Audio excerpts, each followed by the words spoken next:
Welcome to the Growth Project. This is Dr. Milt Lowder, and if you are new joining our podcast, the Growth Project is a podcast produced by AMPLOS, a performance psychology practice in Greenville, South Carolina, where our goal, we exist to help you be better and pursue better. And the purpose of this podcast is to bring relevant topics, relevant experiences, and relevant people to you to learn some lessons around growth, around leadership, around personal development, about optimizing who you are and what you do. And so pleased today to have Dr. Burke Royster, the Greenville County School Superintendent, the CEO of, I just learned, of a $1.3 billion organization. And so also maybe probably of less of fame, a neighbor of mine. And so Burke, thank you so much for joining us. Thank you, Milt. I'm pleased to be here and share a little bit of time with you this morning, and hopefully maybe provide some insight into what we do in the school district, and look forward to having this conversation. Awesome. Well, we just wrapped up the school year, and so you seem a little bit more relaxed. So I think, but you got a budget meeting, so maybe a little bit of stress coming up. Yeah, it's always good to get through the process of graduation week, and we had more than 5,000 students walk across and receive their diplomas last week. Within a week's time, we take our budget to our board for final approval for the coming fiscal year. So always look forward to accomplishing that. And then we have a little different schedule in the summer, but some people think we're off like the students. It just looks a little different in the summer. It pretty much takes one summer to get ready to start the next year and get all the projects done that need to be done and everything lined up so we have a smooth start to the new school year. On that, we got a game plan for the podcast, but I just thought about this, Burke. You just wrapped up, graduated 5,000 students. I don't know, how many students are in the Greenville County school system? Right at 78,000 students. Wow. And so the largest school district in South Carolina, the 43rd or 44th largest in the country. How do you evaluate a year? How do you guys reflect and say on the whole year as a whole from your perspective? We really have come down to, as far as student achievement and student attainment, quite simply, we want our students to graduate from high school, obviously, and our graduation rate this past year was the highest it's ever been in the history of the district. It's 88%. Wow.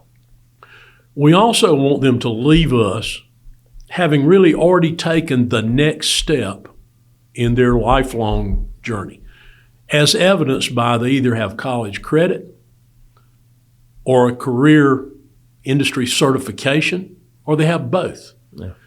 This past year, not the graduating class that just came across last week, we won't have those numbers finalized until later in the summer, but the class before them, 83% of those students were college or career ready. They had college credit or industry certification. We really judge that as being the success for our year. Yeah. If you look back about 4 or 5 years ago, that percent was about 52%. Now, ultimately, our goal is for it to be 100%. Yeah. So we have students that leave us, some of them ready to go directly into their sophomore year in college. Others with certifications that'll take them directly into jobs that pay not the minimum wage, but pay a living wage, whether that be welding or going to work as a firefighter or machine tool or building trades, any of a number of certifications that will prepare them to immediately begin work and or to go on to higher certifications. 52% to 88%. What do you think was the biggest reason for that growth? We've tried to make sure that that's the primary focus of everything that we're doing, so that we're truly graduating students that are well prepared. So whether you're a pre-K teacher, because obviously you're not getting certifications in 4-year-old or 5-year-old, but you're building the skills necessary, the academic core knowledge, the academic skills, the understanding of what life and work is like through your schoolwork. In other words, getting along with your peers, learning to work cooperatively together with your peers, being on time, being prepared. All those lessons go directly to core academics, and they also go to helping ensure we're preparing young people to take their place in our society, at work, and hopefully making perhaps them even better members of their own family. Yeah. Yeah, it's interesting. That's one of the things I've learned of the work that we do, and I say it often, the mental skills that make you successful in sport, make you successful in business, make you successful in life. And I hear that theme running through. And so when you realize when you're graduating or career ready is the language, I think you said, of 52%, where did you refocus? How did you kind of capture this is our primary goal all the way through the district? We really began that refocus about 2013, 2014. Wow. So it's taken, obviously taken a while, but, if you think about our system as a system, if they start with us in pre-K, it's a 14-year process, but if they start in kindergarten, that's a 13-year process. So we have to influence that process at every level. So what I think you began to see several years ago was incremental improvement in students that we were turning out as far as having already gotten college credit, either through AP or dual credit, or gotten industry recognized certifications. So it began with that focus back then and really taking everything we do and talking about the end result. Obviously, we're a large organization. It's easy for any large organization. Well, it's really easy for any organization, but maybe more so a large one, to get off point, to not be focused on the outcome you're trying to achieve, because there's so many moving parts that affect that outcome that sometimes you can become focused on the moving parts and not focused on the outcome. Truth is, you have to be focused on both of them, but it helps to make sure that every time you're focused on the moving part, you're focused on how that relates to the desired outcome. And so, you became superintendent around 2012. Is that about right? Yep. So, March, April 2012. And so you realized early on maybe we had gotten too away from our primary focus. Well, I think we were focused on the right things, but we weren't allowing that focus to permeate the entire organization. How did you communicate that goal, that vision? Because Coach Swinney says the greatest job he has at Clemson, or he used to say it, set vision and maintain culture. And so how did you get that message across to really narrow the focus of here's why we exist and here's why we do what we do? So we translated the outcomes into, and I guess I think you'd call this, in that analogy, the vision. We call it G+, graduation plus. Oh, good. So obviously graduation goes back to we want them to get their diploma, we want them to graduate, to meet the standards and the requirements for graduation. The plus is we want you to have either college credit or industry certification or both. So we termed that graduation plus or G+. Kind of fits nicely. Everybody in Greenville's got a G in their logo. So if you look at our logo, it's got a G in there, kind of a flaming G, the lamp of knowledge, but it's a G. So obviously graduation is a G. We talked a little bit when we were first kind of throwing things around about diploma plus, but D plus doesn't sound very aspirational. So we settled on G plus. How do you keep that flame lit to keep that going? What's your job in terms of making sure everybody's on the same page? When we talk about the success or the challenges of the district to the community, every year I do a state of the district report, deliver it, invite people from all over the community. We hold 6 breakfast meetings for constituent areas in the district. But if we're speaking to the Rotary Club, the Chamber of Commerce, economic recruiters, any group like that, we're going to deliver some version of the state of the district. Might be a little longer or a little shorter, might be geared one way or another depending on the audience, but what it always focuses on is that outcome. Yeah. How are we doing towards G+? How many students are we graduating? How many students have attained college credit? How many students have attained industry certification? So that becomes our message to the community. We meet with all our principals once a month. So that's around 100 people. Wow. In the room. And a focus of every one of those meetings goes back to the things that we need to do to ensure we're preparing students to take advantage of those opportunities. That measure occurs as they're 11th and 12th graders. Yeah. I mean, that's when generally you're earning college credit then. That's generally when you're getting those certifications. But it is important at every level, whether you're the pre-K center or elementary, middle, high school, career centers, whatever part of our operation you lead as a principal, you have important work to prepare those students to be ready to take advantage of those opportunities and to succeed in those opportunities. Yeah, what I think in terms of driving an engaged organization and creating engaged, to know that everybody, here's a worthy goal that we're pursuing, right? That's what success is. We can't control it, but a worthy goal is 100%. Mm-hmm. One of my favorite quotes people know is from Henry David Thoreau: success usually comes to those who are too busy to be looking for it. Those are the moving parts. But what I hear is everybody in the organization, you said almost 11 or 12,000 employees or independent contractors, mm-hmm. understand, I have a chance to impact G+. Yeah, and that's part of the mission that we have, is to try to make certain that every one of those 11,000, and that number changes because we have some retire, we have some that move away. So every year there's a new group, which may be, and we have growth, so we're adding teachers. So every year we may have a turnover of 700, 800 teachers. Wow. And a like number turnover of other employees. So it's always a challenge to try to keep that focus in the forefront of a new group of employees.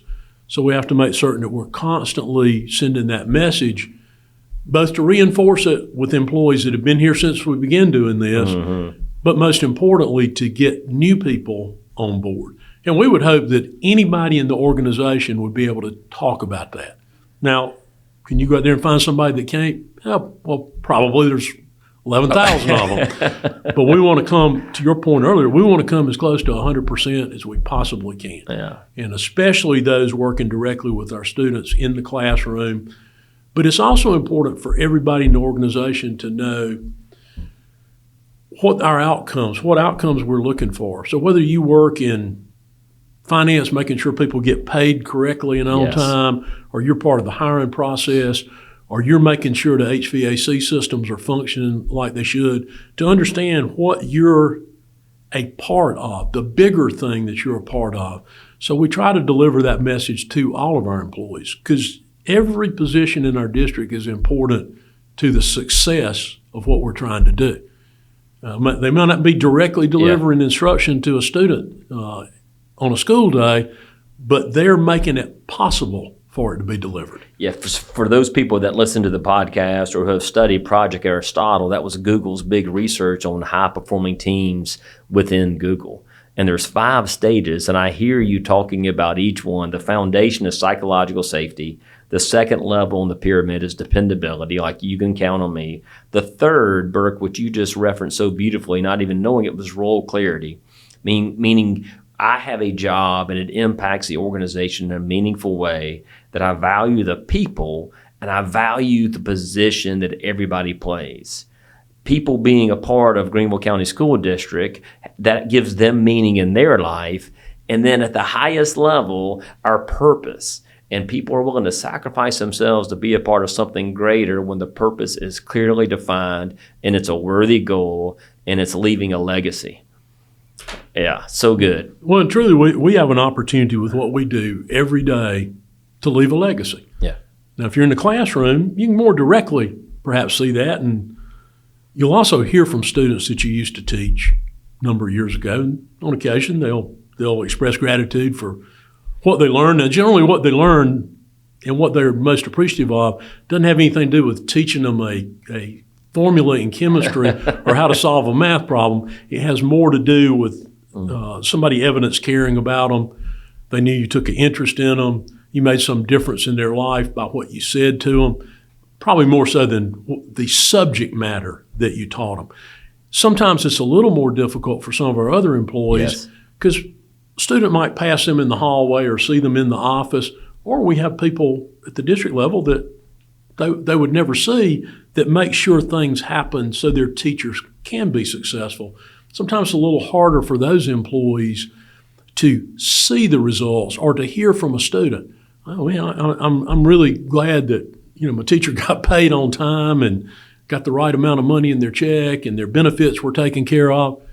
So it's very important that we let our employees that handle things like that know what a difference they're making. Think about a sales organization. Who gets the glory and the benefit of the sale? It's a salesperson. Right. And the back office, the administration, the finance, the accounting, the purchasing, they don't get that. Think in a sports organization, the coaches and the players get the glory versus all the back office staff. All the support doesn't kind of necessarily feel that. So it's so important for leadership to demonstrate gratitude and to make people understand how important they are. So what's something that you do or what's something that you do for your leaders?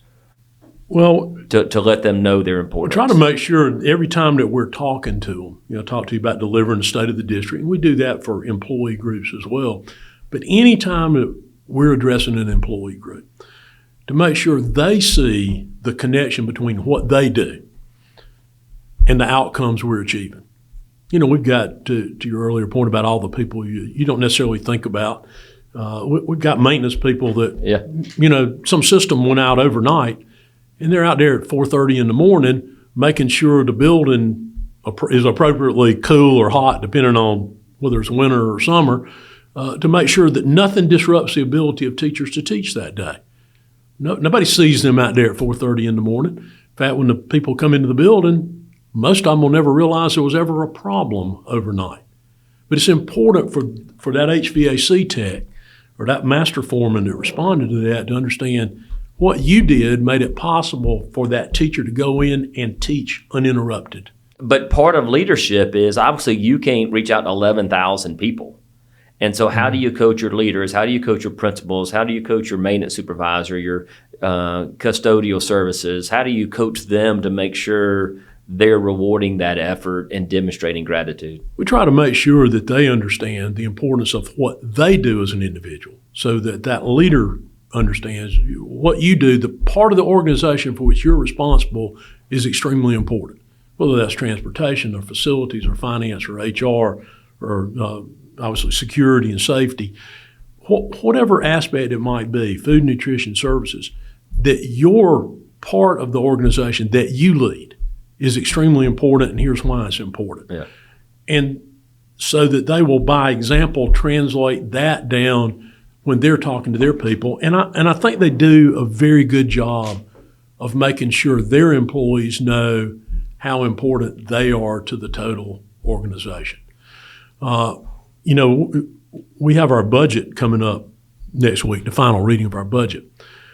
And one of the things that we always make a point of in that budget, obviously it's important for us to pay teachers and to pay them well, to get well-qualified teachers, because that has the single greatest impact on student achievement, a quality teacher in the classroom. All kind of research to support that. The second greatest impact is quality principal in the school.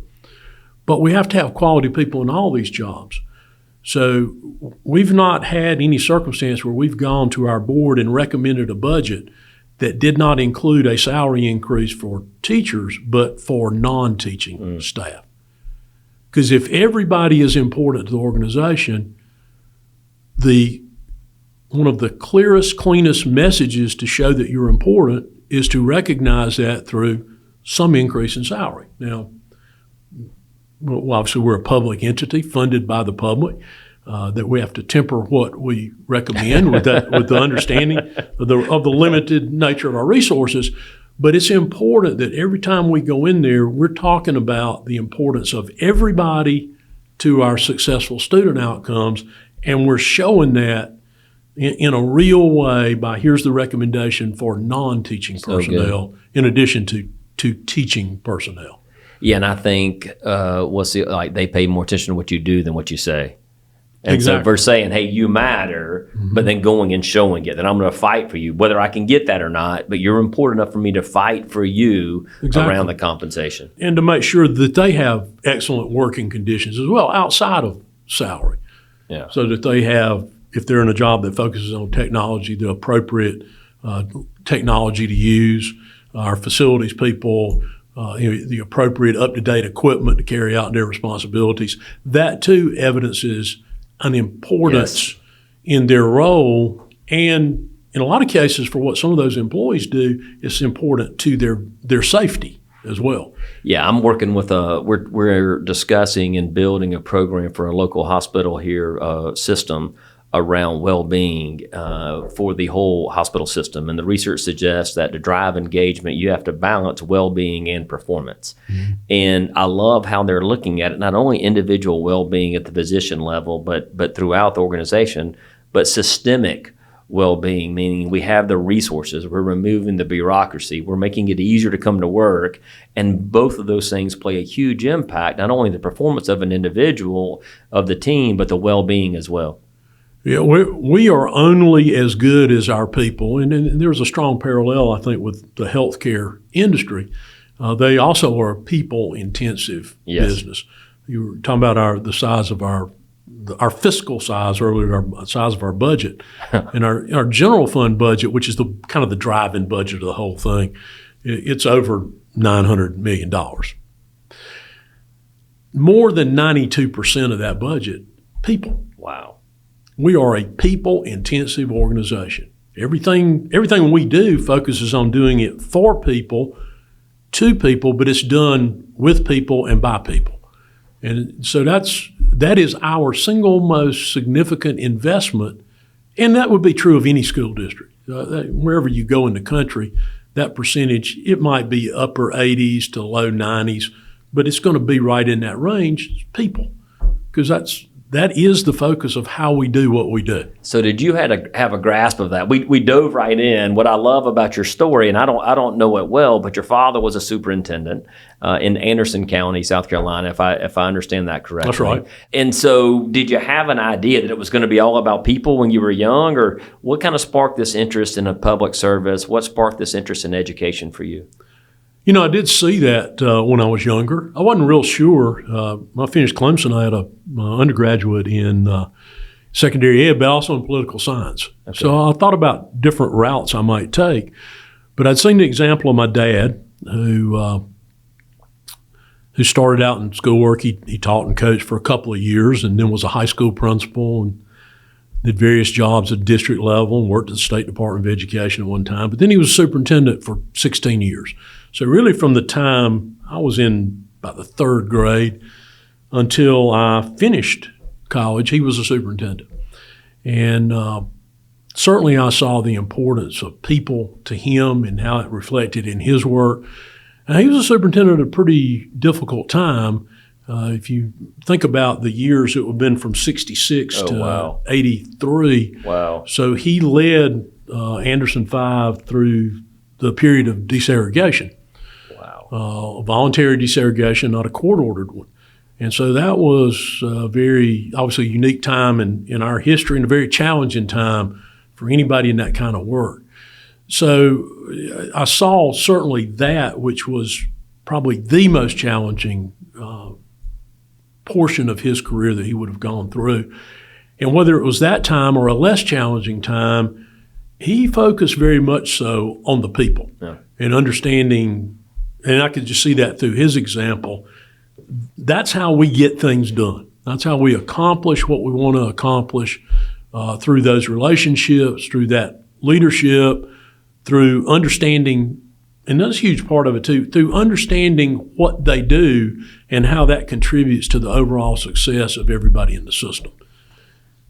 Yeah, I got stuck on your father leading them through the desegregation, especially in the South, especially in South Carolina, voluntary versus court order, and an ugly time. And you were young. Mm-hmm. What do you remember about that memory, that experience? What do you remember learning from your father during leading in that challenging time? So I was in junior high. I went through the model of elementary, junior high, high school, as a lot of people in my generation did. So I was in junior high. I observed him during that time, listened. Obviously, right there at home, a lot of what he did, he did from home after hours because there really were no hours, I think, during that period of time. But what I saw was his ability to cultivate relationships among all different aspects of the community and to cultivate relationships with other entities and agencies in the community. They could not have successfully done what they did without having done so. So whatever part of the community it was, he had built a good relationship with each segment in the community. They certainly couldn't have done what they did without having established good working relationships with local government, local and county and state law enforcement, because they had to prepare for the threat of violence, and fortunately, very little of that occurred. But he had to build relationships and stay in constant communication with those parts of the community and with the local sheriff, the local police chief, and at that time, Chief Strom at SLED. And so I saw how he moved back and forth between and among all those entities to try to coordinate what they needed to have in order to successfully do what was extremely difficult to be done, not just in the South, but throughout this country. Yeah. We tend to focus sometimes in looking at the past of the desegregation in the South. Yeah. Some of the most disturbing incidents around desegregation actually occurred some of the places in the Northeast. Yeah. If you look back in the history, we do carry such a bad rap around it, and nobody did it really gracefully. No, it was difficult. It was challenging, but it was done, I think, as best people could do it. Yes. That were committed to doing the right thing for everybody involved. Yeah. And I think if you focus on trying to do the right thing for everybody involved without compromising your principles, then you're in the right place. Yeah, there's freedom and peace of mind. And I love and just talking to you as you and I talked the other day, just talking about the challenges of leading a public school system this large in this political climate with these challenging times. Very challenging, very difficult. And what you just said sparked a little bit what you said yesterday. Our job, whether it's G+, we're going to do the right thing by everybody involved. Right. And we've got a certain set of values that we live by. How do you stay true to that in these challenging times of public school, of public life, politics? Everybody seems to be at odds based on their beliefs, based on the color of their skin, based on their values. How do you, as a leader of such a large organization, manage that? So it is extremely challenging right now. But I think if we stay true to the core principles that we should always have possessed, we don't need to be driven by political opinion or ideology. Our path is straight down the middle to talk factually, talk about history. This shouldn't affect the teaching of math or chemistry or physics or other things these are straightforward. This is a principle of physics. This is how you solve this math problem. Where it comes more into play, social studies, U.S. history, American government. But we need to be talking about facts. We need to put students, when they're looking at history, we need to teach them to look at source documents. We need to work with them to help them understand opinion from fact. It's fine for you to develop your opinion. We don't need to try to oppose whatever our personal opinion is. We don't need to be imposing our personal opinion on a student.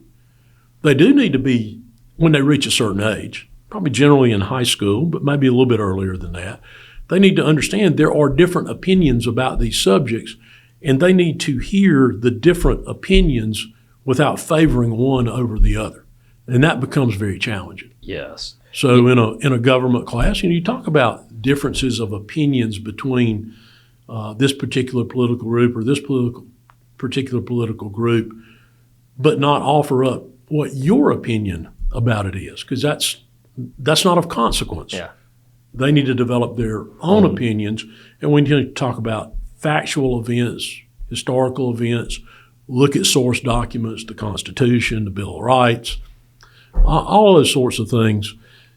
so that we're teaching students and helping them understand where to go to find factual information, try to help them learn to discern between fact and opinion, and then work with them on developing some critical thinking skills to work through this in whatever lens you have from looking at it. And everybody has a different lens depending on how they grew up, where they grew up, who influences are in their lives.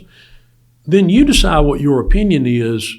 Don't just accept an opinion from a teacher who shouldn't be giving it to you, but develop your own.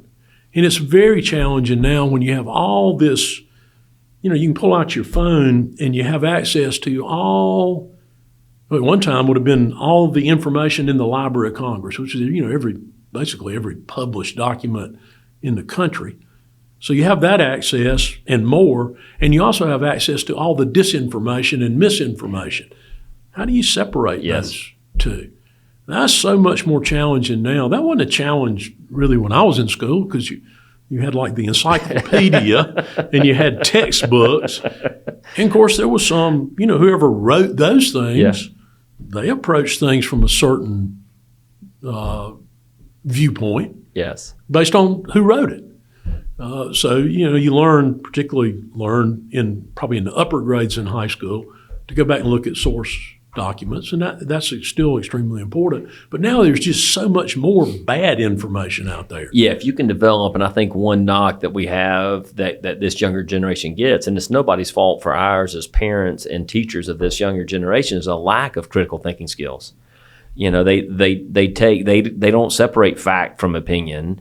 The brain's not fully developed until around 25 or 26 anyway, and so that's a constant challenge.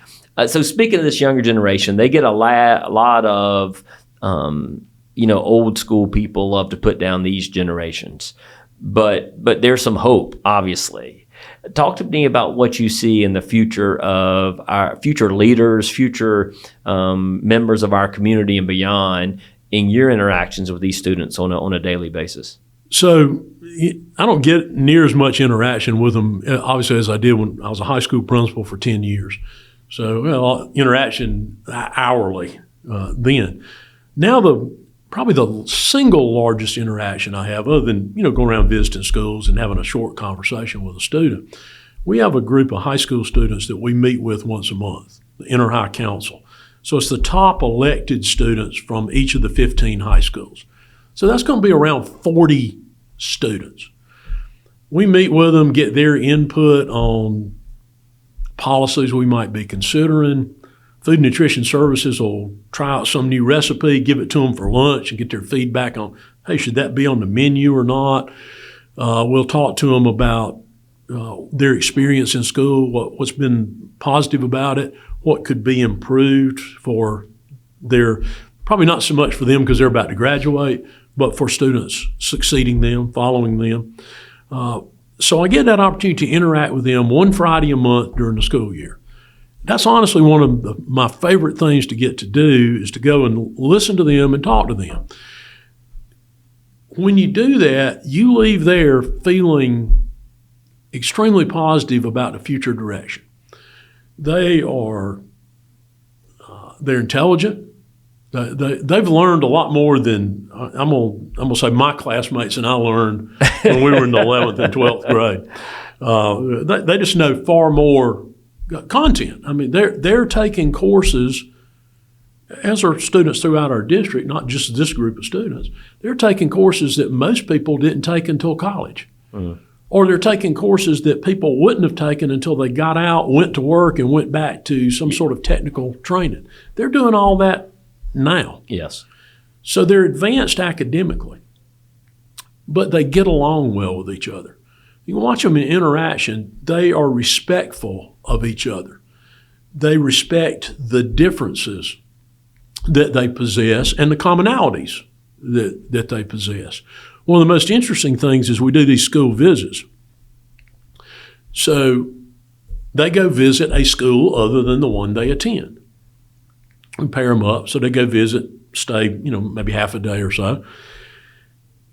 And before they go, we have them give us feedback on what they think of the other schools. So what's that school's reputation? What do you believe about that school? Then they go visit that school and they come back. And sometimes it's completely, totally different perspective. But what's interesting about that is they acknowledge that. They're not still holding on to, well, I thought it was going to look like this. They come back and they're like, well, I thought it was going to look like this, but that's not what I saw. But their observations about things are insightful. Now, obviously, they don't have the maturity they'll have when they're 25 or 26 or 30, but they're responsible, they are respectful, they're polite with one another. They have seemingly the ability to disagree with one another without it becoming a personal affront or a personal attack on the other person. And that's currently absent, maybe not totally absent, but it's absent to a great degree from adult society right now. The ability to just say that we don't agree about something, but I don't have to dislike you because you and I don't agree on some particular point. To be able to see beyond this one area in which we disagree, well, what areas might we agree on? And they seem to naturally gravitate that way. And we tend to mess it up for them. You watch kids just young when they're playing in kindergarten or when they're young, and then we constantly shape their ideas, their opinions, their biases, their tendencies. Mm-hmm. And I think my utopian view of the world is how great it would be, instead of finding and focusing on what divides us, imagine if we create a world and a community where we focus on what connects us. And they seem to do that, Milt. They seem to be able to do that. So hopefully that won't change dramatically as they get older. But I always feel a lot better after I go in there and listen to them and talk to them. And I noticed at the last one earlier this month, the last meeting for this year, so they're sitting at tables of about 4 to 5 students over at MT Anderson. And I looked over in one particular table, 4 students at that table, and their phones were stacked in the middle of the table. Wow. One on top of the other, face down. Well, I asked them, I said, well, I just noticed that. They were eating. It was right before we got started with what we were going to do that day. I said, well, what's the point of your phones? Why do you have them turned face down? And I said, why are you doing that? And they said, we're playing high-low Buffalo. I said, what's that? I never heard of it. I said, tell me what that is. Well, it's some kind of game. Well, when you do that, it said, well, we want to talk to one another. So we put our phones face down, focus on each other, and each person at the table is supposed to sell something that's a high, something that's a low, and the Buffalo thing is just something random. It's whatever you want to. And so they kept their phones in the center of the table. Until they did. The whole time. No, the whole meeting. time. And I looked over there one time, and one of them had picked their phone up off the stack and looked at it and was immediately chastised by the other 3. And the girl said, well, I got to go, because sometimes they have other stuff they have to go to. No, I got to be, I think they were in a playoff game for something that afternoon. And I don't have a watch or anything. I got to know what time it is. So they monitored themselves. But what I'll also have to say is, when you look around that room, because you get this idea that students stay on their device and want to all the time, but pretty generally throughout that whole room, their devices are put up. They're focused on the conversation between and among, but they had structured their own. We wanted this time to socialize with each other in person. And let's be fully present, and present. That is rare these days. One of the persons who recommended is like, you know what, you need to have Burke Royster on the podcast. He works with you, and he described your leadership style as, and the 2 traits that I love, as very curious and very humble. So curiosity and humility to me are 2 traits that I'm drawn to when people possess them. But I hear you, even in these students, not telling them what to do, but asking, hey, what are you doing? What are you thinking? What do you see? What do you believe? And how do you break down biases and stereotypes? You spend time together. and you open their mind to new experiences. But also, he described your leadership style in your staff meetings as very curious and not front and center. And you said to me, as Milt, one of the things I do, how do they know I care about the work, is I just ask them questions. Not in a way that makes them defensive, not in a way that invokes shame or guilt that you know better, but where'd you learn this style of just asking questions, being interested, being invested? I don't know particularly where I learned it, but it's a way I better understand what's going on. And I'm going to ask them sometimes some pretty hard questions, but I'm going to ask a lot of questions. That way it helps me develop a more full picture. It also, particularly if we're considering doing something, asking them questions, and I think you're talking about describing, I'll do that in district leadership team where there are a large number of people around the table. So if we're all considering something, but this maybe is the department or part of the organization that's going to be primarily responsible, it affects all other parts of the organization. So a lot of times asking those questions is to prompt that person to whom the question's directed to think about what I asked the question about. Also sometimes to prompt other people in the room to think about how that might impact them and to get them to ask some questions. Truly, there's not some necessarily intent behind this part of it, though I think it's a good byproduct. If all of us ask questions, then we're evidencing to our students what we say we aspire for them to be a lifelong learner. Yeah. Now, that wasn't some part of some grand design that I decided, well, this is a way to do that. It's just like, as you were talking about that, it occurred to me, well, if our folks are going back and doing this where students can see them, yes, then you're showing by example.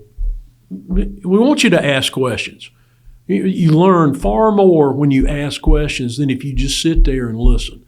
Because the other thing that's very challenging for us, and I think it's challenging for any organization, no matter what size it is, no matter how clearly you think you communicate something, somebody heard it a way that you will scratch your head to try to figure out, well, how did they hear that out of this?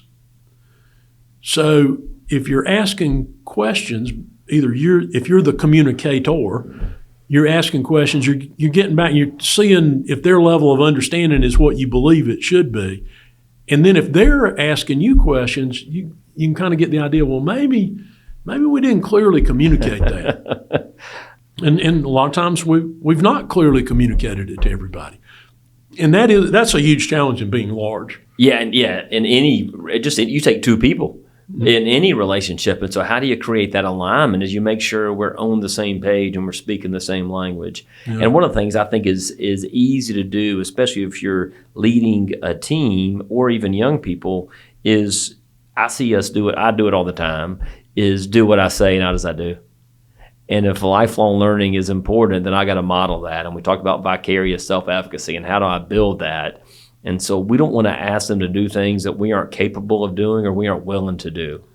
And I hear that throughout your leadership. Two things, and they're really interrelated, that cause people to get in trouble, get in difficulty, is not being honest and leading in a way that's hypocritical. And they're kind of two sides of the same coin. Hypocrisy relates to honesty. So if you set a standard for the people that report to you, you need to bear that same standard. Yeah. You can't expect them to come to work on time and you come in late every day. And on the other side, as far as honesty, if something happens, you make a mistake, make a bad decision, you need to say, made a mistake, I made this bad decision. Sometimes people won't be honest about that and they start to say things to cover that up. That gets them in difficulty, where the difficulty they'd be in for the bad decision or the mistake is nowhere near the difficulty they're going to be in for the cover up. For covering that up. Now, fortunately, that's not a lot of people, But those are two things that get people as leaders, get them into difficulty and get them in difficulty as employees as well. And I think part of that pressure that they put on themselves or we put on ourselves as leaders, like not giving yourself permission to be human, to know you're going to make mistakes, to know that you're fallible, right? That you're going to make mistakes, but being able to own that and that peace of mind of that's a life lesson in and of itself. You know, if you're getting things done, if you're accomplishing things, if you're moving forward, you're going to make mistakes. You're going to make some bad decisions. Now, you don't want the number of bad decisions to outweigh the number of good decisions, but you're going to do both. If you hadn't made some mistake and you hadn't made some wrong decision, you're probably not stretching yourself as far as you should, or stretching your part of the organization as far as you should, to do a better job. Yeah, my coaches do not like this quote from John Wooden. He said the team that makes the most mistakes usually wins. Well, and the stats maybe don't back it up, but his mindset is you're playing to win instead of playing not to lose. And as you just said, if you aren't making mistakes, you probably aren't challenging yourself to grow as much, aren't pushing the limits of what is possible in your own life or in the organization.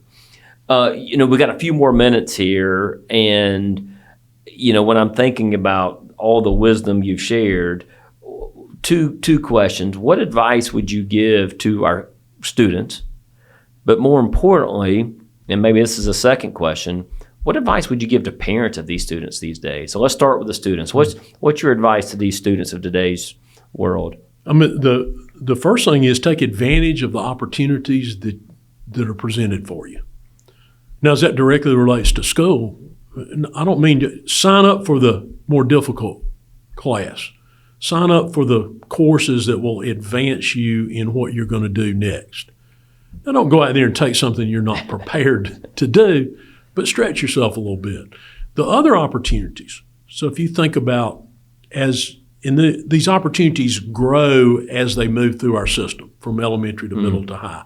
Take advantage of the extracurricular offerings. Take advantage of the elective courses. More pointedly, when you get to high school, when you get to middle school, you begin to get the opportunity to play in the band, to sing in the chorus, to participate in athletics. When you get to high school, those opportunities expand. You have the opportunity in many of our schools for JROTC, for band, for chorus, for orchestra, for dance.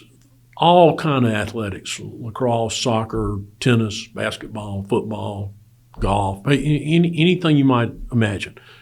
Whether you're ever going to play that at the college level or not, it's not the athletic outcome that so benefits you. It's the discipline, the structure, and the organization. That's true whether you're a member of the marching band, a member of the ROTC, a member of the baseball team, or the Model United Nations or youth in government. It's the things that are part of that. You're part of something bigger than yourself. You're part of a team. You learn how to work with other people.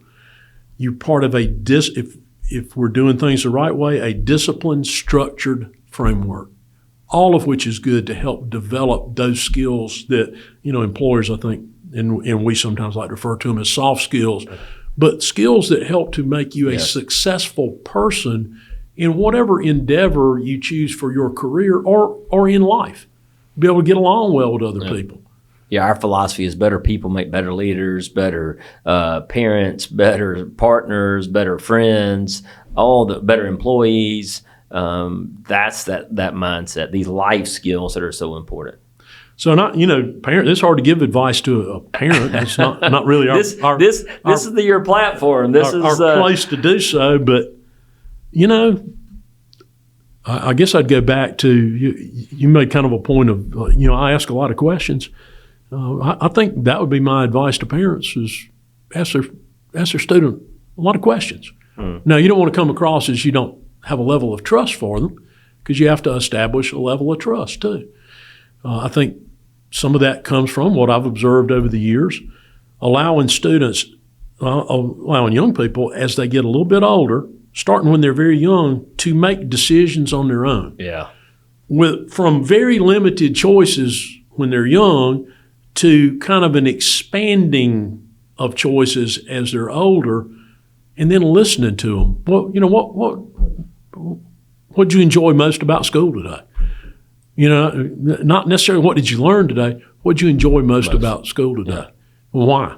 Just conversation with them, and that's hard to do. I mean, it's busy. Parents are busy. They've got, particularly if they have more than one child, they got them going here, going there.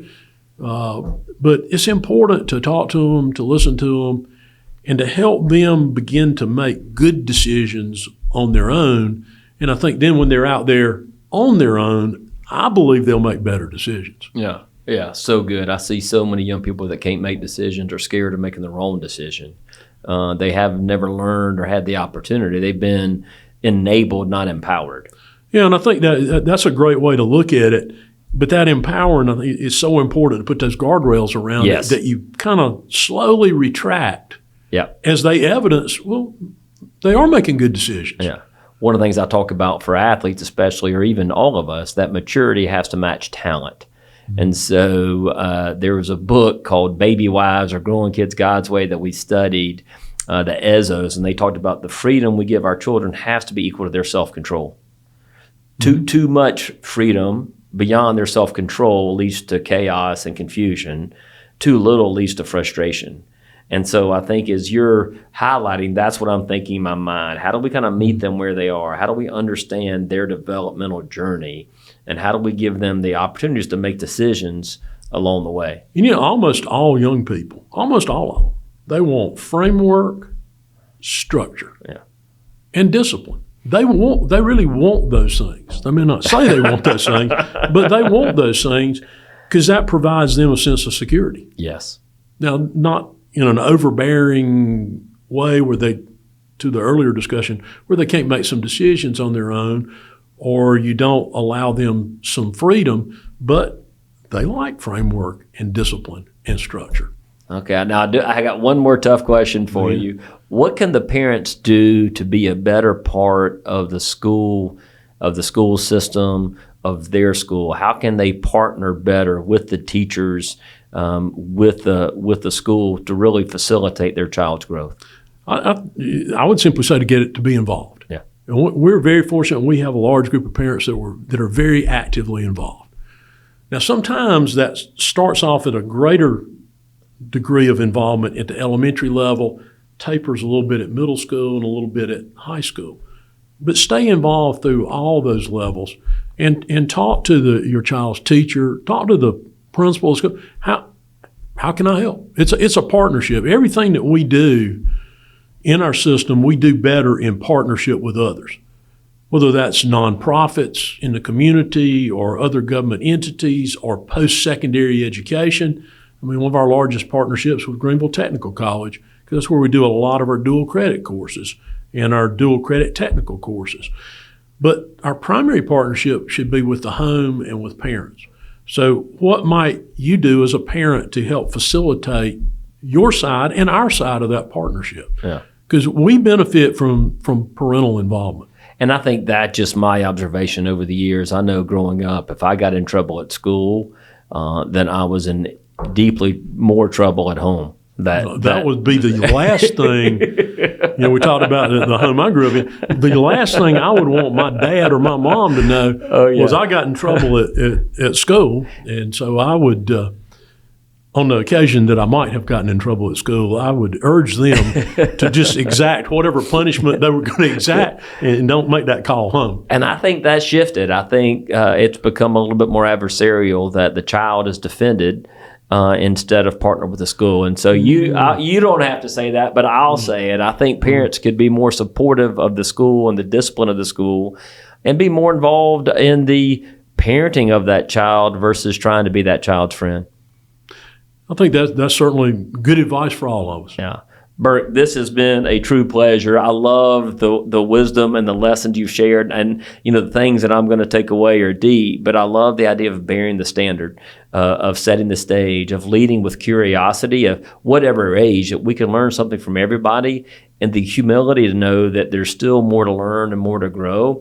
And so I appreciate you sharing that. I appreciate you leading our community. Well, thank you, Milt. I've enjoyed it. Appreciate the opportunity to share a little bit with you, and I've learned a lot from it myself. Awesome. Thank you. Thank you.